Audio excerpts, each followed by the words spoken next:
नमस्कार, आदाब, सत श्री अकाल, जय भीम, जोहार। मेरा नाम है नवीन कुमार।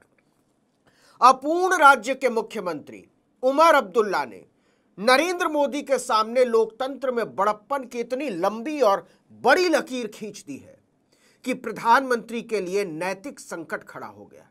ऊपर से संसद के दोनों ही सदनों के नेता प्रतिपक्ष ने चिट्ठी लिखकर नरेंद्र मोदी के सामने बिना कुछ कहे जता दिया है कि आप इतने मुश्किल समय में देश का नेतृत्व करते नजर आइए तो सही। आखिर आप भाजपा के नहीं, देश के प्रधानमंत्री हैं। देखिए, पूरी दुनिया जानती है कि नरेंद्र मोदी स्वतंत्र प्रेस का सामना करने से कतराते हैं। लगभग 11 साल के कार्यकाल में उन्होंने एक भी प्रेस कॉन्फ्रेंस नहीं की, लेकिन संसद का सामना तो करें, और इतनी बड़ी घटना के बाद तो करना ही चाहिए। कायदे से चाहिए तो यह था कि मोदी हमले के फौरन बाद संसद का विशेष सत्र बुलाते और पाकिस्तान के खिलाफ निंदा प्रस्ताव पारित करते और एक संतुलित प्रतिक्रिया के लिए एकजुटता का प्रदर्शन करते।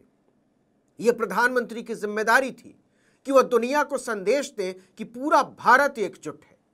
लेकिन यहां तो मोदी से ज्यादा विपक्ष चिंतित नजर आ रहा है। जरा इन दोनों चिट्ठियों पर नजर डालिए। एक चिट्ठी लोकसभा में नेता प्रतिपक्ष राहुल गांधी की है, तो दूसरी चिट्ठी राज्यसभा में नेता प्रतिपक्ष मल्लिकार्जुन खड़गे की है। इन दोनों ही चिट्ठियों में मांग की गई है कि संसद का विशेष सत्र बुलाइए। जी हां, दोनों ही नेता प्रतिपक्ष ने पत्र लिखकर प्रधानमंत्री से पहलगाम आतंकवादी हमले पर संसद का विशेष सत्र बुलाने की मांग की है। इसके अलावा विशेष सत्र बुलाने की एक और चिट्ठी आरजेडी के राज्यसभा सांसद मनोज कुमार झा ने लिखी है। देखिए कि 22 अप्रैल की दोपहर कोई 2:45 बजे पहलगाम में आतंकवादियों ने नरसंहार को अंजाम दिया। 26 नागरिकों को बेरहमी से मार दिया गया। इस घटना के ठीक 7वें दिन जम्मू कश्मीर के मुख्यमंत्री उमर अब्दुल्ला ने विधानसभा का विशेष सत्र बुलाया और श्रद्धांजलि देने के बाद पूरी विधानसभा ने हमले के खिलाफ एक प्रस्ताव पारित किया। उमर अब्दुल्ला ने विधानसभा में एक बहुत ही भावुक भाषण दिया और कहा कि मैं मारे गए लोगों के बच्चों और परिवार वालों से नजरें चुराता रहा क्योंकि मेरे पास बोलने के लिए कोई शब्द था ही नहीं। उमर अब्दुल्ला के इस भाषण की पूरे देश में बहुत चर्चा है, क्योंकि पूर्ण राज्य का दर्जा छीने जाने के बाद जम्मू कश्मीर की सुरक्षा व्यवस्था की जिम्मेदारी उनकी नहीं है।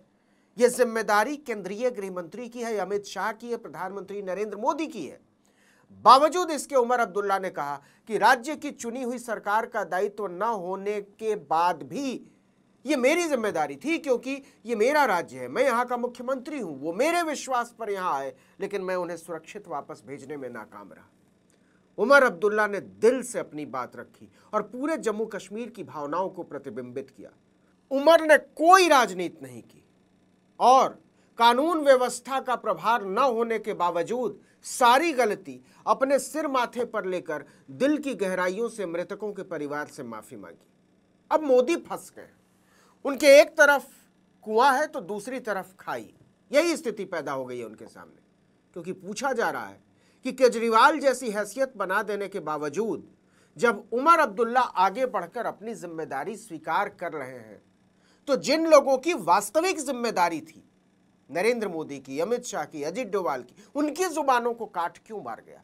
वो क्यों जिम्मेदारी लेने से कतरा रहे?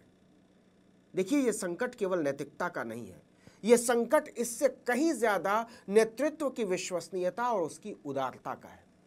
आपको बता दें कि जम्मू कश्मीर की सुरक्षा व्यवस्था को लेकर सरकार ने सर्वदलीय बैठक में सूत्रों के मुताबिक खुद माना कि हमसे चूक हुई है। अगर विशेष सत्र बुलाया गया तो सरकार को यह बात ऑन रिकॉर्ड स्वीकार करनी होगी, और यह मोदी के लिए एक असहज स्थिति होगी, क्योंकि मणिपुर के बाद जम्मू कश्मीर दूसरा संवेदनशील राज्य है जिसने नरेंद्र मोदी पर राष्ट्रीय सुरक्षा के मामले में नाकाम होने का जबरदस्त वाला ठप्पा लगा दिया है। जाहिर सी बात है कि जब विशेष सत्र बुलाया जाएगा तो कहीं ना कहीं मणिपुर का मुद्दा भी उठेगा ही उठेगा, डोकलाम का भी मुद्दा उठेगा, सीमा पर चीन के गांव बसा लेने का मुद्दा भी उठेगा, और यह मोदी के लिए भारी असहजता पैदा करेगा। लेकिन अब यह असंभव से कुछ ही कम है कि मोदी विशेष सत्र न बुलाएं, लेकिन राहुल गांधी, मल्लिकार्जुन खड़गे और मनोज झा ने उनके हाथ से यह मौका छीन लिया है कि वो खुद ऐसा चाहते थे। माना जाएगा कि उन्होंने विपक्ष के दबाव में विशेष सत्र बुलाया है। बावजूद इसके उन्हें यह मांग मान लेनी चाहिए। उन्हें यह संदेश देना चाहिए कि वो भी उमर अब्दुल्ला की तरह बिना राजनीति किए पूरे देश की भावनाओं का प्रतिनिधित्व कर सकते हैं जरूरत पड़ने पर। हालांकि वो हमले के अगले ही दिन बिहार जाकर चुनावी भाषण कराए। अगर ट्वीट को छोड़ दें तो हमले पर उनका पहला बयान ही चुनावी भाषण में सामने आया। फिर भी मोदी के लिए ये अपने आप को राजनीति की क्षुद्रताओं से ऊपर उठकर अपने आप को साबित करने का मौका है। जम्मू कश्मीर सहित पूरे देश ने पहलगाम हमले पर आतंक के खिलाफ जो एकजुटता दिखाई है, मोदी चाहें तो इसे भारत की शक्ति के रूप में प्रदर्शित कर सकते हैं। वो देश के लोगों, खासकर अपने समर्थकों को ये संदेश दे सकते हैं कि हम विभाजन और नफरत की राजनीति को खारिज करके और आपस में एक दूसरे की मदद करके ही आतंकवाद का कारगर जवाब दे सकते हैं, उसका मुकाबला कर सकते हैं। दूसरी बात, जिस तरह से अमेरिकी राष्ट्रपति डोनाल्ड ट्रंप ने भारत को पाकिस्तान के साथ बराबरी में रख दिया, भारतीय आत्मसम्मान और साख का माखौल उड़ाया, उसका प्रतिवाद नरेंद्र मोदी के भाषण में झलकना ही चाहिए। मोदी को स्पष्ट रूप से कहना चाहिए कि ट्रंप हमें पाकिस्तान की बराबरी में ना रखें। पाकिस्तान आतंकवादियों का सरपरस्त देश है और हम आतंकवाद के पीड़ित हैं। दिखना चाहिए कि भारत की सरकार अमेरिका की पिछलग्गू नहीं है, नरेंद्र मोदी डोनाल्ड ट्रंप के पिछलग्गू नहीं है और इस नीति में उन्हें पूरे देश का समर्थन हासिल है। यही बात राहुल गांधी ने अपनी चिट्ठी में लिखी है। उन्होंने लिखा है कि पहलगाम में हुए आतंकवादी हमले से हर भारतीय क्षुब्ध है। इस महत्वपूर्ण समय में भारत को यह दिखाना चाहिए कि हम आतंकवाद के खिलाफ हमेशा एकजुट रहेंगे। विपक्ष का मानना है कि संसद के दोनों सदनों का एक विशेष सत्र बुलाया जाना चाहिए, जहां जनता के प्रतिनिधि अपनी एकता और दृढ़ संकल्प दिखा सकें। राहुल गांधी ने जोर देकर कहा कि विपक्ष इस मुद्दे पर सरकार के साथ कंधे से कंधा मिलाकर खड़ा है और संसद में इस विषय पर चर्चा की आवश्यकता है। राहुल गांधी ने अपने पत्र में इस बात पर भी बल दिया कि संसद का विशेष सत्र न केवल आतंकवाद के खिलाफ एकजुटता दिखाने का अवसर है, बल्कि यह सरकार को सुरक्षा उपायों और नीतियों पर चर्चा करने का मंच भी प्रदान करेगा। वहीं मल्लिकार्जुन खड़गे ने, राज्यसभा के नेता प्रतिपक्ष, अपनी चिट्ठी में लिखा कि ऐसे समय में जब एकता और एकजुटता की सबसे अधिक जरूरत है, विपक्ष का मानना है कि संसद के दोनों सदनों का विशेष सत्र तत्काल बुलाना महत्वपूर्ण है।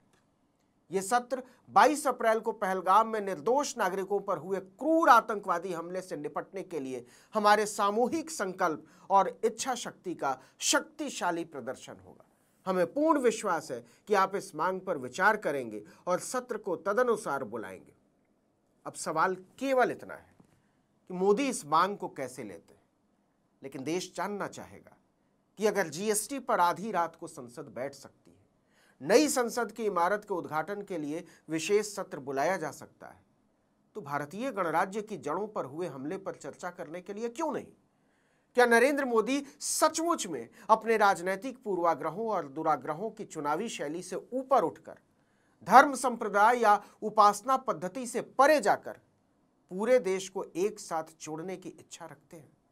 इस वीडियो में इतना ही, लेकिन अगर आपने आर्टिकल 19 इंडिया को अब तक सब्सक्राइब नहीं किया है तो फौरन कर लीजिए, बेल आइकॉन दबाइए, घंटी जैसी आकृति लाइक कीजिए और कमेंट करके बताइए हमारा वीडियो आपको कैसा लगा। हमारा ट्विटर हैंडल है article19_India और मेरा ट्विटर हैंडल है नवीन जर्नलिस्ट। नमस्कार।